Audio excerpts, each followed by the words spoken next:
Pada pagi itu, matahari bersinar indah. Anak manusia baru saja memulai rutinitas sehari-hari. Para nelayan berada di laut lepas. Kaum ibu sedang sibuk di dapur. Anak-anak usia sekolah menikmati hari libur. Sebagian pemuda sedang berolahraga.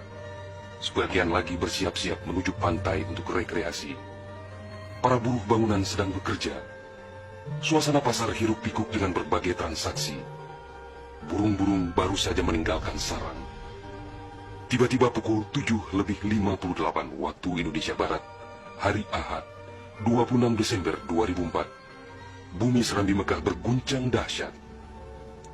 Guncangan gempa pada 8,9 skala Richter itu berlangsung puluhan menit tanpa henti.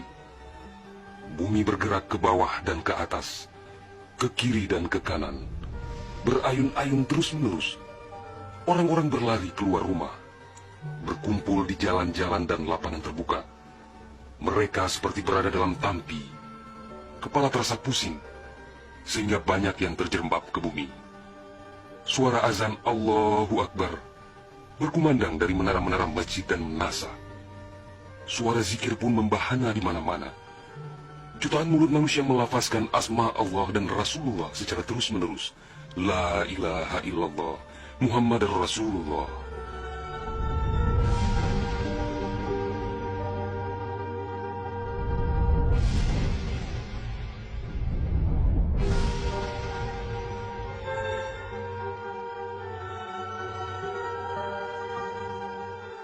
Seusai gempa dahsyat itu, sebagian orang pergi untuk melihat-lihat situasi.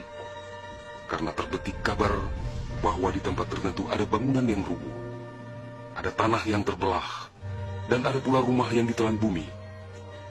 Tidak terpikirkan oleh mereka apa yang akan terjadi setelah itu. Tidak ada tanda-tanda alam yang begitu kentara. Tidak ada yang mampu menafsirkan dan menduga sebentar lagi akan terjadi bencana maha dahsyat yang meluluh lantakkan permukiman penduduk sepanjang pesisir Aceh. Tidak ada pula yang mampu menerjemahkan berbagai firasat atas pusaran nasib yang bakal menimpa tanah rencong. Juga hampir tidak ada yang memahami tanda alam, manakala air laut surut beberapa ratus meter. Orang-orang di pesisir pantai tampak asyik mengumpulkan ikan yang menggelbar-gelbar. Bahkan air sungai pun mengering, namun tidak ada yang dapat membaca tanda-tanda itu. Mereka seakan melupakan gempa yang baru berlalu.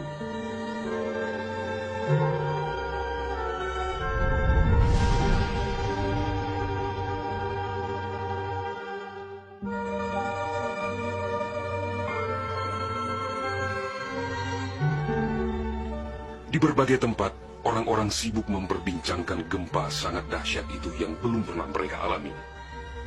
Namun tak lama kemudian orang-orang mendengar bunyi dentuman sangat keras, disusul suara gemuruh dari arah laut. Bunyi dentuman itu terdengar sepanjang pesisir Aceh Besar, Banda Aceh, Aceh Jaya, Aceh Barat, dan Nagan Raya. Orang-orang mengira itu adalah bunyi bom. Memang sebelumnya sering terdengar bunyi bom yang menghiasi kehidupan orang Aceh ketika itu, karena Aceh dalam situasi konflik bersenjata. Orang-orang pun bertanya dalam hati, mengapa masih ada pihak yang tega berperang dalam suasana yang begitu menakutkan? Orang-orang mengira pagi itu hanya sekedar gempa. Mereka sama sekali tidak menduga bahwa bunyi dentuman keras tersebut adalah akibat patahan lempengan bumi yang berpusat di Samudera Indonesia, sekitar 149 km sebelah selatan Calang Aceh Jaya. Dan itulah penyebab gempa. Di samping kehendak Allah pemilik alam semesta, belum sempat mereka bernafas lega akibat gempa. Dalam suasana gebalau dan kucar-kacir itu, tiba-tiba daratan diterjang air laut. Air berwarna hitam pekat itu datang sangat tiba-tiba dengan suara gemuruh yang menakutkan. Ia berlari sangat cepat, menerjang apa saja yang dilaluinya. Di tempat-tempat tertentu air mencapai ketinggian 18 meter. Bahkan ada yang mencapai 35 meter, seperti di kawasan Lukna. Dari jauh air yang beringas itu tampak bagaikan rupa naga yang menggeliat-geliat mencari mangsa.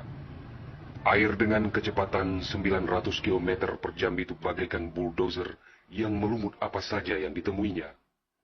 Orang-orang berusaha menyelamatkan diri dengan berbagai cara.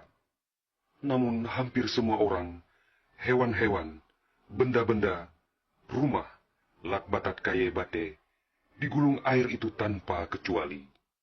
Semua wilayah yang dilaluinya pun hancur berkeping-keping. Air laut yang datang menyamai kecepatan pesawat terbang itu, ternyata namanya tsunami. Kekuatannya memang luar biasa. Kapal apung PLN yang diparkir di perairan Uleliu, Banda Aceh, digelandang tsunami sampai 3 km ke darat. Kapal itu sekarang menjadi objek wisata tsunami. Demikian juga kapal angkut Sendalas milik PT SAI diseretnya ke atas badan jalan negara Banda Aceh melabuh di Lokna.